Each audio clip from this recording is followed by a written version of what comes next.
Hello everybody, this is sample loading for Talos FEI, and we are going to show you how to load the TEM grid onto the single tilt holder.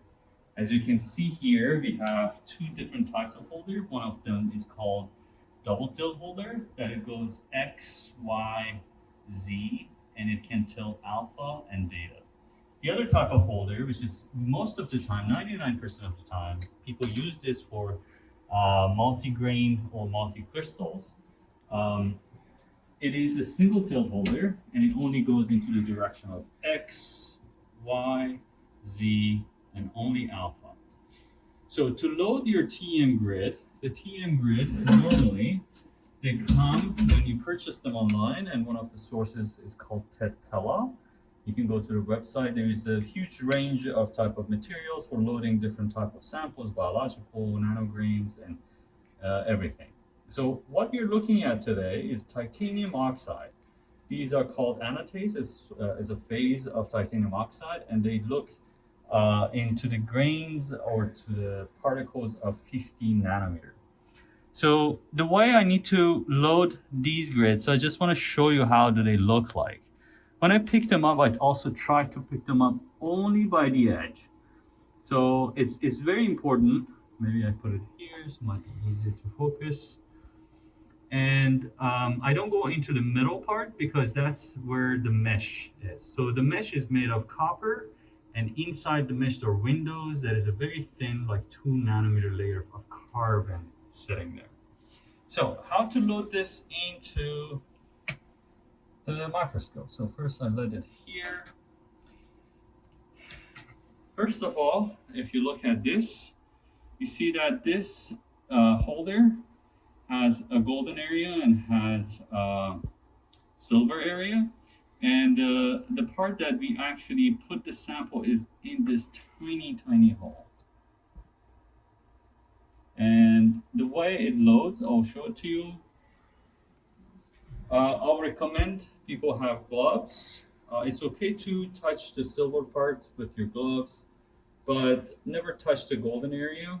And look closely. If you see any particle hair on the washer, there is a special, actually I saw a tiny piece, special type of grease I normally apply, but if you see something, let me know, so I know how much to put it. It should be not too much, not too little. So you put this back in to load the sample, and you notice that on the top there is this. We don't need to remove everything, we just need to remove the top cap. You place it there. To turn off this microscope light, there's a button, it's called M. So I press it on, and make sure the tip of the TEM holder is aligned under the center of the light. And if it's like this, it's pretty good. Now, how to load this sample, the TEM grid, into the holder. So the mechanism is like alligator-y. Basically, there are two rings, come up, and then you put your sample here, and then you close it. So how to open this? There is a tiny needle here, this needle, and there is a tiny hole exactly here. If you look closely, there are several holes here, but make sure this is the one that we're looking at. And you see how it fits perfectly, nicely. And now you make sure this is a very strong spring in the back. If I just put it up, everything comes out. So I want to prevent it by putting my back finger on the back and gently just push up. I try to find it like this, and you see this is a ring, and if you look closer, this is an area that the sample sits. Put the pin back, use this, make sure your tweezers are pretty parallel. You don't pick it up like this, you pick it up like this. Sometimes it's hard to pick. And gently drop it, do not push it down. So if it's stuck, just touch a tiny bit, it will gently flop. And it's very important to make sure the TEM grid is sitting inside the groove. There's a very, very tiny area that it needs to be sitting at the center. Now, everything looks good. Now, I want to close it. So the pin hole is here now.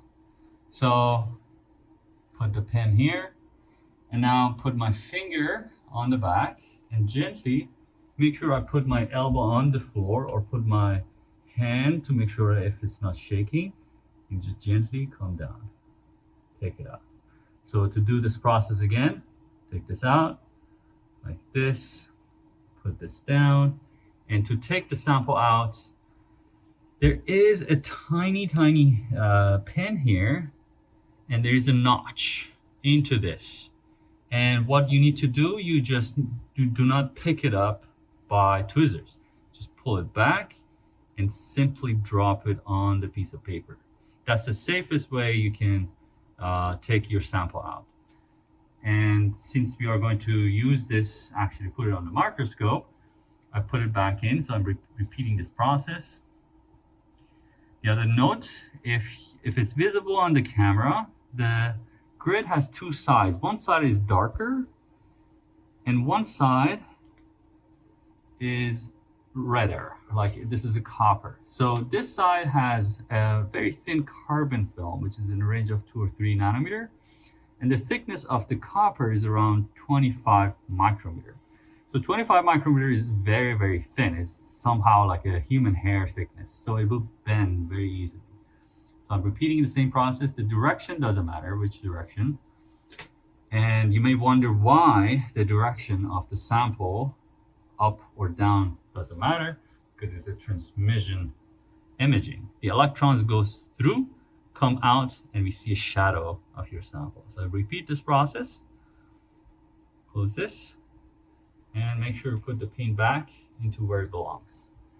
So we have this cap, put it here, perfect. Now to turn off this microscope, I press the M 3 times. 2, 3. Now it's a very critical thing to remove, to move this, because there is no spring loaded on the back. You see that how loose it is. And if I pick it up like this at an angle, it will drop like this. And it happened before, actually, one person. But we don't want to this fall on the ground because these are very delicate. So the recommendation is that I use 2 fingers, put it here, and I use my thumb in the back, so preventing it from falling. If you prefer, you can also use the other hand, put it on the other side, and lift it up in an angle. But this is the easier, so your other hand is available to open the door, to do other stuff. And we're bringing this, putting onto the small table in front of the microscope. So the first thing you need to notice here is looking at the screen. What you're looking at, it says available, so it shows the status of the microscope. And there are also pressure readouts. So what we are looking at are accelerator, where the electrons are made, the gun, as they call it, column, where your sample is, and detection unit, where the cameras are. So the numbers that we are looking here, accelerator, normally or always should be at 1. And if you're curious why is it called 1 log, because they simplify everything, it's like 10 to the power of minus 8 Pascal or something. So everything is pushed down to log 1, and the other 2 numbers are relative to the first number. The numbers, the most important number that we're looking at is a column pressure. So everything seems to be at the good pressure, good vacuum. It needs to be less than 20. It is 1, perfect. So we are ready to load the sample. Liquid nitrogen and stage positions, these are the extra information. We will take care of the liquid nitrogen, but if you see that it's dropping less than 5%, less than 10%, let us know. So now how to load this. The first thing, open the window from the bottom. Open it all the way. Now we need to press load sample. What it does, it resets the stage. It prepares the microscope. to prepares the stage, actually zero everything. You see that the stage position is 0. And it also tells us what to do. It says insert holder as possible, straight with rod at pin close position marker. What does it mean? It means that take the holder out very gently,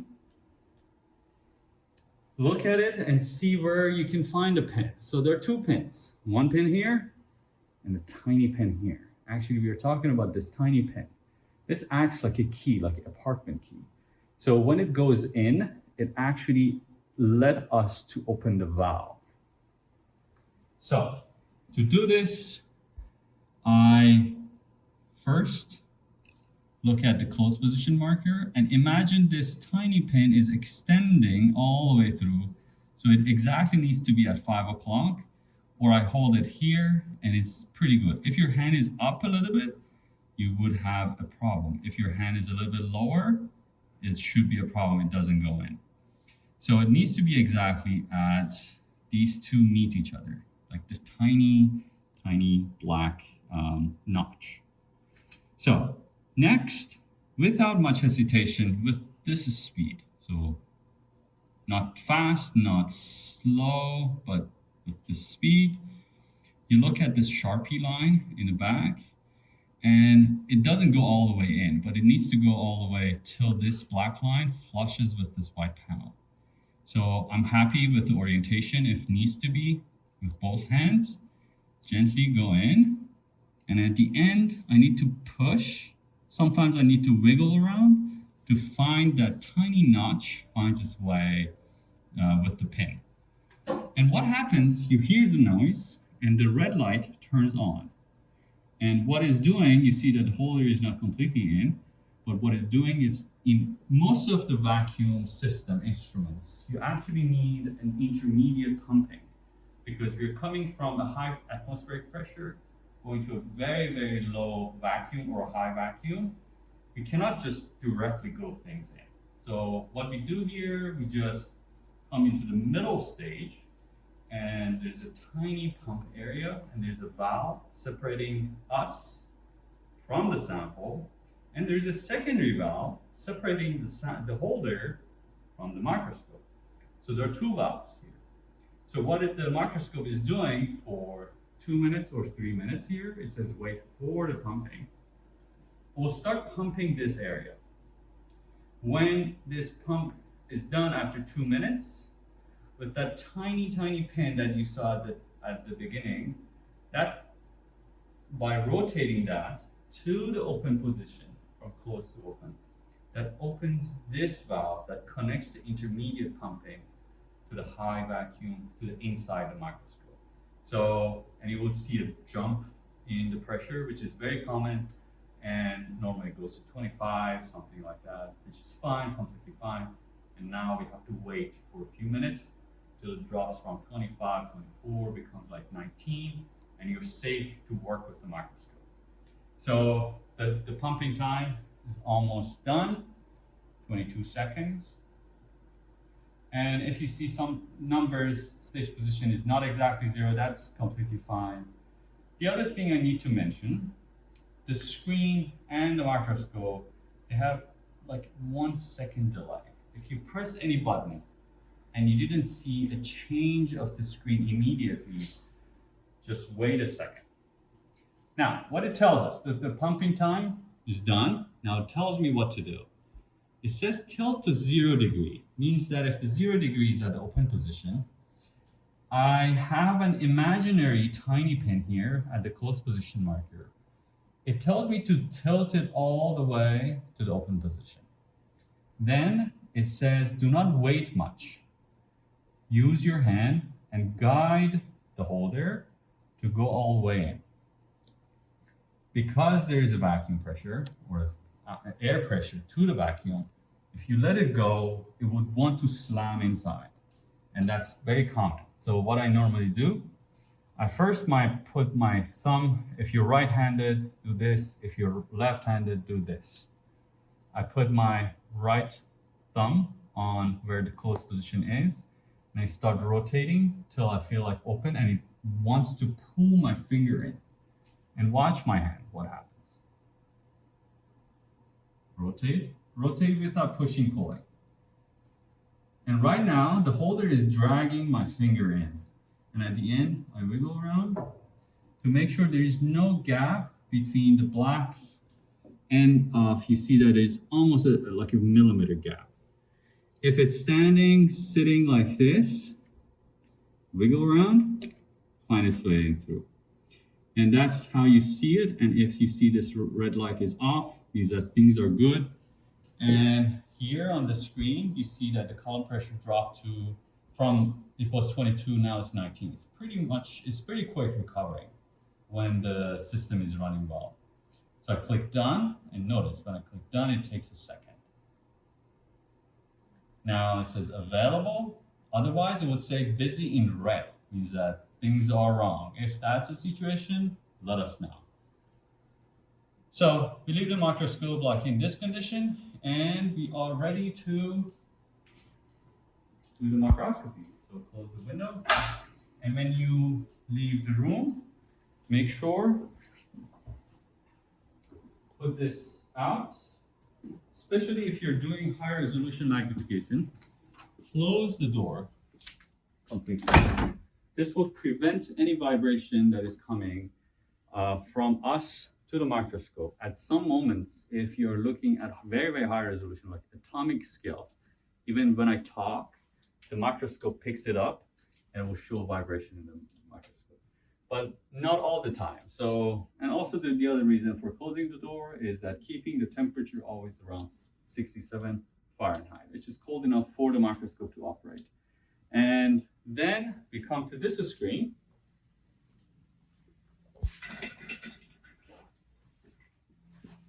There's a light on the right panel, right wall. And this is the operation room. So as you can see, we have the 3 monitors. It's a support monitor that helps the TEM monitor. There are 2, these are connected to the microscope. This is connected to this for copying and pasting your data to your data source, like your Google Drive or anything that you want. So when you start here, the first thing that you notice is that this window is actually in the, looks like this, but doesn't matter. The screen should be showing microscope software launcher. And if you can't find it, the icon is actually look like a red cube. You do not close this. So we ask users to leave this on. And the first thing you need to do is clicking the start or play button. It takes 20 seconds or so to 3 programs will launch. The first program is controlling the microscope unit and shows the status of the microscope. So as you can see, the second program is called TEM Imaging and Analysis. We drag this to the second window and maximize it.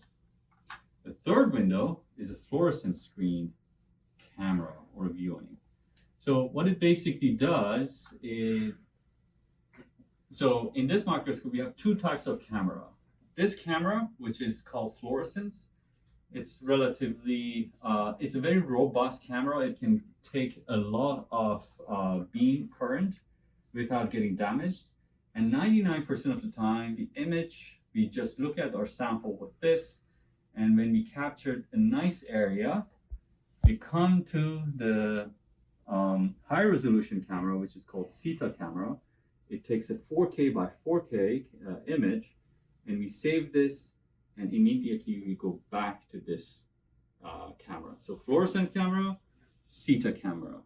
It's a cheap camera, it's a very expensive camera. It's a very robust, not really sensitive. It's very sensitive, and leaving time on this, it may damage the pixels. So I think we can wrap up the introduction for sample loading, and then the next video, I will go through these manuals for operation and finding your sample. And what we are going to talk is finding your eccentric height, correcting the screen currents to not damage the camera and not damage your sample, and how to take your first TEM image. Thank you.